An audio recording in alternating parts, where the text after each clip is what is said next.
I'm here today with Ryan, and we're talking about how does Jesus walk with me through mass media messages.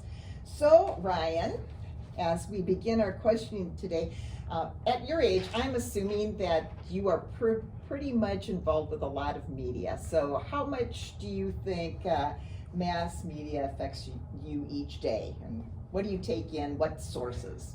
So daily I take in information coming from Facebook, Google, news in the morning, quite a bit. A lot of it's work related and figuring things out, but there's there's TikTok now, so there's all these like 10-second clips of things just coming. I can get pulled into it, and I try to keep myself on track with looking at what's work related and business related, or looking at things that have a good impact on how I feel. But I get caught, kind of going down rabbit holes of different things too. And my guess is when you're getting your entertainment, you probably don't like watch TV as much as you use your phone to get your entertainment media as well. So the last few months I've noticed I'll even turn the TV on and end up on my phone. So you got two things going on at one time. Two things going on at one time. Not paying attention to either one as much. Maybe my phone more so than TV. Do you ever feel overwhelmed then with all this media coming at you at all times? Yeah, I feel like there's so much information being put out there, and it's pretty overwhelming. I know that if I don't have my phone for a period of time, or it's set to the side, I feel better from that. When I go work out in the morning and I'm totally separated from my phone, I feel better about that. Or when I'm at an AA meeting, just connecting with the people who are there, I feel better about that. So I think I feel overwhelmed sometimes anyways, but the media stuff definitely doesn't help.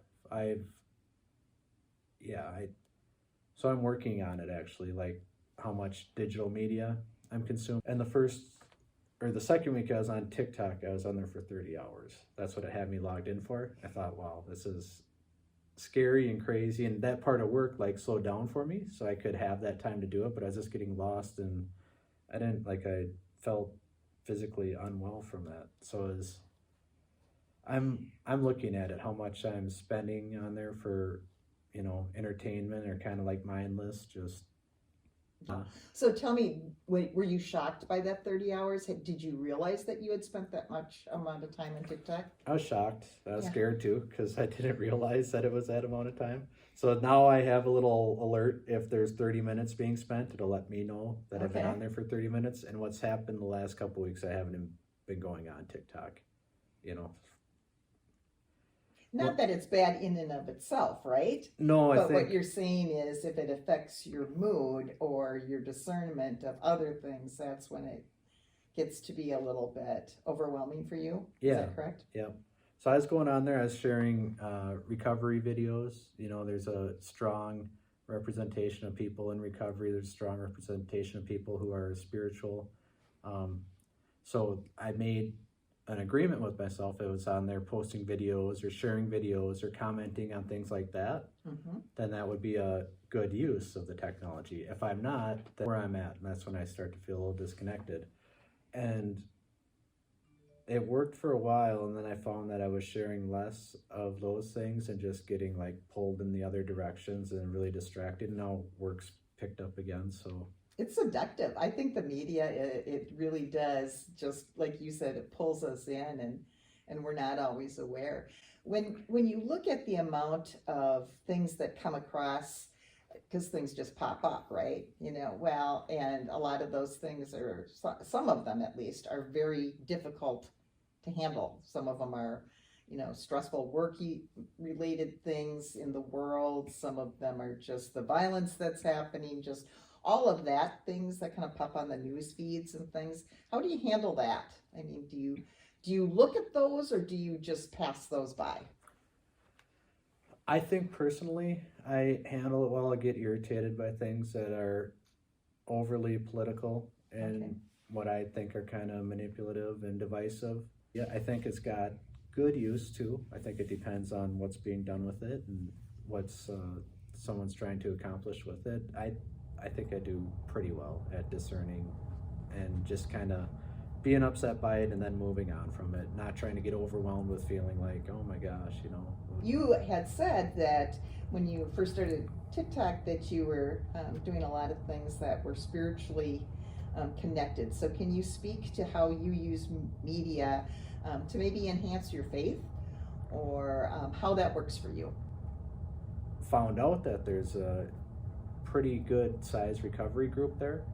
Like I had to share about the 7-step, you know, humbly ask God to remove our shortcomings, you know, and just talked about how I did that, taking my fear and making that into faith, because all my character defects, when I'm in them, it's all revolves around fear, you know, whatever it is 7 deadly sin related or the 7 character defects. So I thought that could be helpful to someone. There's a lot of good happening there. It's just an interesting, it's ironic because my disease, it's like alcohol and drugs are a symptom of it, but it's the obsession of the mind that's the disease, you know, and the digital stuff in the phones can be really, really obsessive. So it feels odd to be in that space, sharing the stuff about that, knowing what happened to me pretty quickly, and like, you know, how is this impacting everyone else? It's kind of like beyond my ability to even, makes my brain get tied in a pretzel a little bit. So I worry about that, but that's... Well, thank you. Thank you for sharing on this topic. I'm here today with Gary Novak, and we're talking about how Jesus walks with us through mass media messages. So, Gary, how much mass media do you think that you take in each day? Oh, I think everyone is overwhelmed with the amount of mass media, and it can't help but influence you.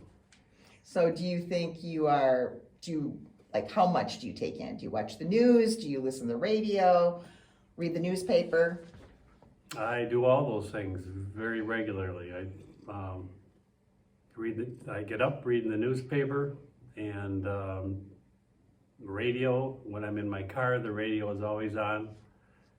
And at night, that's usually a ritual to watch the nightly news and go to bed. So how much do you use social kind of things like Facebook or Twitter or those kind of things? Facebook and Twitter, never. I'm not a social media guy in that regard. So do you think by the amount that you take in through the news, the radio, the newspaper, things like that, do you feel that you can keep grounded and have your own perspective, or how much does that influence how you see the world? I think I can. I generally take things I hear initially as a grain of salt. I don't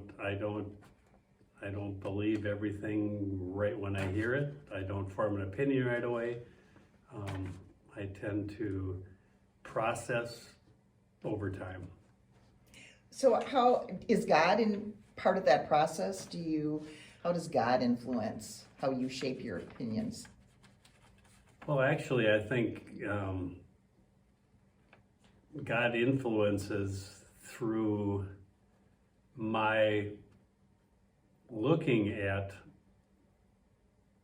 an event or news or something that's happened and thinking how, especially things that are not what I would consider to be godly, and I look at why it's not, why I don't feel it's godly, and I turn it around and say how could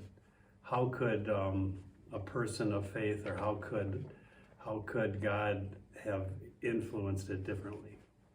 So when you say you take your opinions of God and that kind of thing and process with that information, where do you get the information that's the godly piece? I mean, so in other words, how do you decide what is godly as opposed to not godly? Well, I think that's all